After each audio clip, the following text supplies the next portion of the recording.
Welcome back to Florida channel where you can access the latest US news.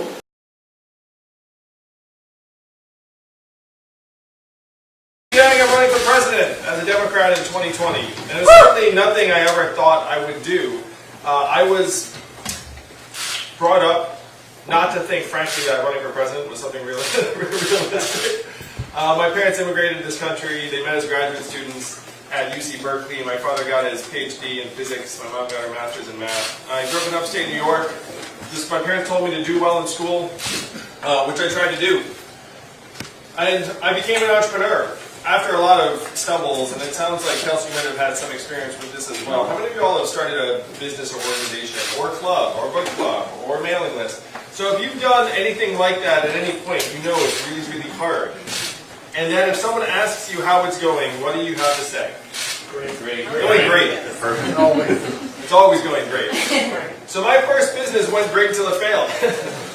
Had a mini rise and maximum fall. So I knew firsthand how hard it was to start a business, but I stuck with it for another 10 years, eventually became the head of an education company that grew to become #1 in the United States and was bought by a bigger company in 2009. Now 2009 was the wake of the financial crisis. How was that here in Muscatine, in this area of Iowa? It was rough? It was rough in much of the country, and I thought I had some insight as to why the mess, the breakdown of the economy had occurred. It was because so many of our whiz kids were heading to Wall Street to become Excel jocks and not doing anything productive. Same thing was happening on the other side of the country. They're heading to Silicon Valley to become computer geniuses, and those things were not necessarily generative for most of the country. So I quit my job. I started a nonprofit called Venture for America, and the goal was to train hundreds of entrepreneurs to start businesses in places like St. Louis, Detroit, Birmingham, New Orleans, places away from the coast around the country. I spent 7 years doing that work, helped create several thousand jobs. It was so successful that I was invited to the White House with my wife to meet President Obama.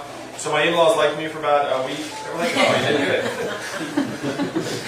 But while I was being clapped on the back for helping create these jobs, I had this uneasy feeling that the economy was changing in much more dramatic and profound ways. And that even as I was being celebrated for creating several thousand jobs, we were eliminating many, many more jobs. And then in 2016, Donald Trump became our president. If you're in this room, some of you had a very negative reaction to that. Some of you probably supported Donald Trump. I'm sure all of you have neighbors who supported Donald Trump. And that's a certainty because Donald Trump won Iowa by 9 points. He didn't just win Iowa by 9 points, he won Wisconsin. He won most of the Midwest. And if you turn on cable news, why would you think that Donald Trump is our president today? You're smiling. Russia. That's right. Russia, racism, Facebook, the FBI, Hillary Clinton, some cocktail of those reasons. But I'm a numbers guy, and the numbers tell a different story. The numbers say the reason why Donald Trump is our president today is that we automated away 4 million manufacturing jobs in Ohio, Michigan, Pennsylvania, Wisconsin, and 40,000 right here in Iowa. All of these states were the states Donald Trump needed to win and did win. And now what happened to those jobs is happening to retail jobs, call center jobs, fast food jobs, and eventually truck driving jobs throughout our economy. How many of you have noticed stores closing around where you live here in Muscatine, or in this area? And why are those stores closing? Amazon. Amazon sucking up $20 billion in business every single year. How much did Amazon pay in taxes last year? Zero.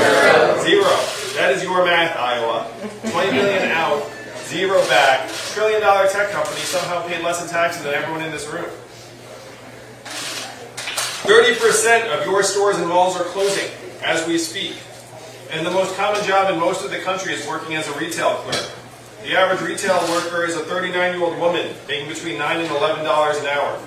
What is her next move after her store closes? Welfare.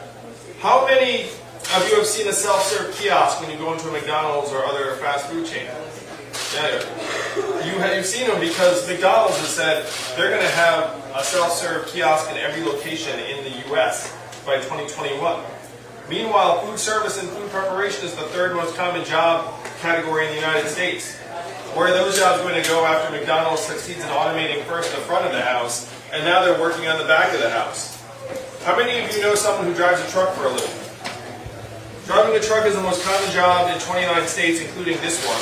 I was just at Iowa 80 in Davenport, biggest truck stop in the country, and it proudly says that 5,000 people stop there every day. On the other side of the country, my friends in California are working on trucks that can drive themselves. They tell me that they are 98% of the way there. How many of you knew that there are robot trucks on the highways right now in Arizona? What is this going to mean for the 3.5 million Americans who drive a truck for a living, or the 7 million Americans who work in truck stops like Iowa 80, and motels and diners that rely upon the truckers getting out and having a meal? Donald Trump is not the cause of our problems. He's a symptom. He's the manifestation. We're in the midst of the greatest economic transformation in the history of our country, what experts are calling the fourth industrial revolution. When is the last time you heard a politician say the words fourth industrial revolution? Right now. Just now. Just now, and I'm barely a politician. So this is what got me into this race, is that Donald Trump wins in 2016. I look up and I say, wow, for some reason we're confused about what's happening to us. And my first move was not to run for president, because I'm not a loon. I'm like, oh,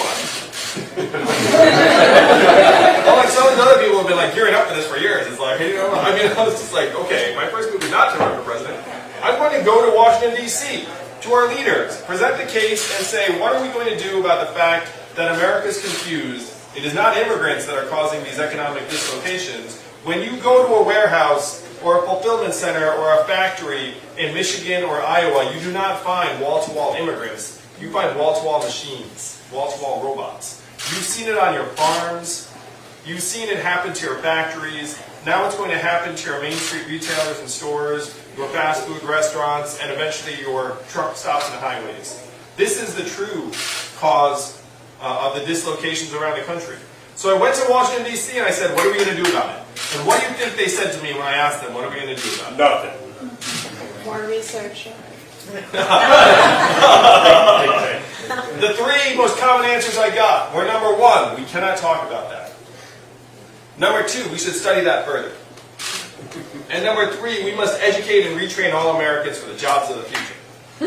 And that last one sounds responsible. And then I said, look, I checked out the data, the studies on how effective government-funded retraining programs were for the manufacturing workers in the Midwest who lost their jobs, those 4 million workers. You all want to guess how effective government-funded retraining programs were on a percentage basis? 0 to 15. 0 to 15%. That's right. They're essentially entirely ineffective.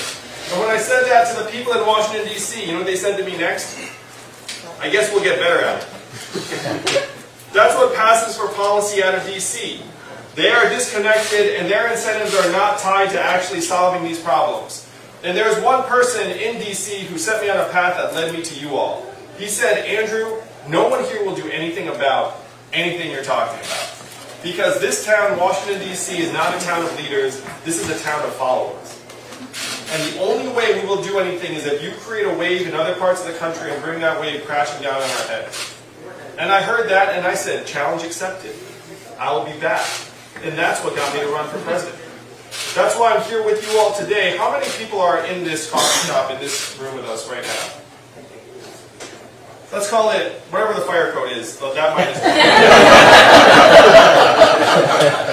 So let's say there are 60 people here in this room. 70 maybe, including the overflow.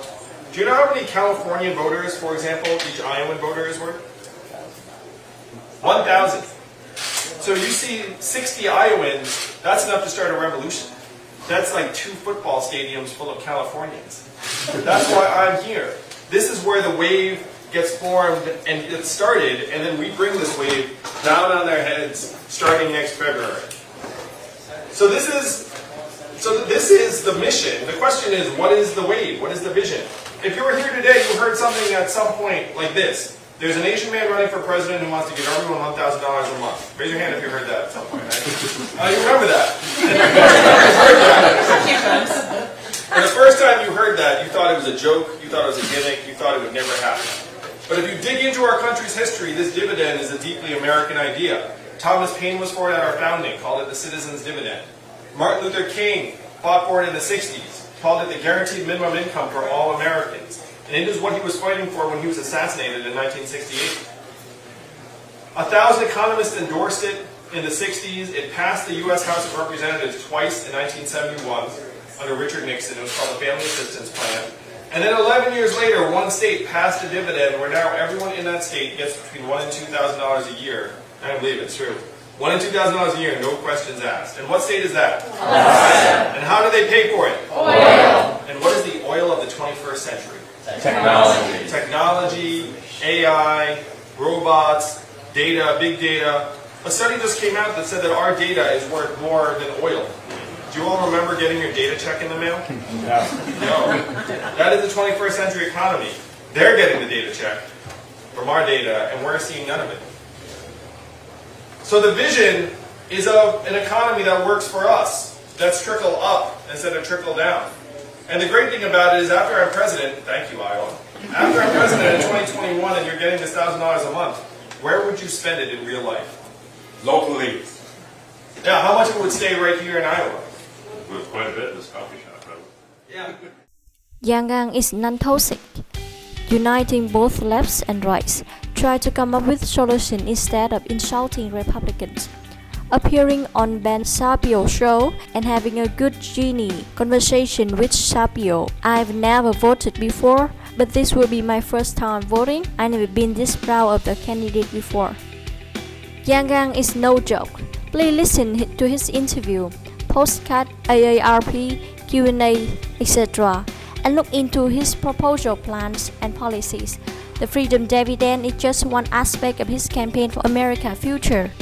If you're not only talking about the Freedom Dividend, then you're not seeing the total of his main vision and the solution for America Futures. Many people said that they are extremely disappointed in the Democratic candidates and their behavior, as well as CNN absolute bullshit, a way of trying to silence Andrew Yang, and all of these new anchors want to tear it down. He has my vote, despite unfair coverage. Many people said that if you don't vote for Andrew Yang, it's like throwing away $1,000 every month for the rest of your life. Go register as a Democrat in order to vote in your primaries. Time is running out to register. All the conservatives and independents who like Yang and want to support him, I implore you to vote for him in the primaries. If you want to deal a clear blow against identity policies, establishment business, as usual, not mentioned to the media, has ignored and tried to dismiss Yang, such as MSNBC. That is the best way. It would shock the country and the world. In some states, you may have the chance to party affiliation, but who cares? You can still vote Trump in general if you want. So that's all the comments on Andrew Yang. So what do you guys think? Comment below to let me know. Thank you. See you in the next video. Bye bye. Thank you for listening. See you in the next video. Please like and subscribe our channel. Bye bye.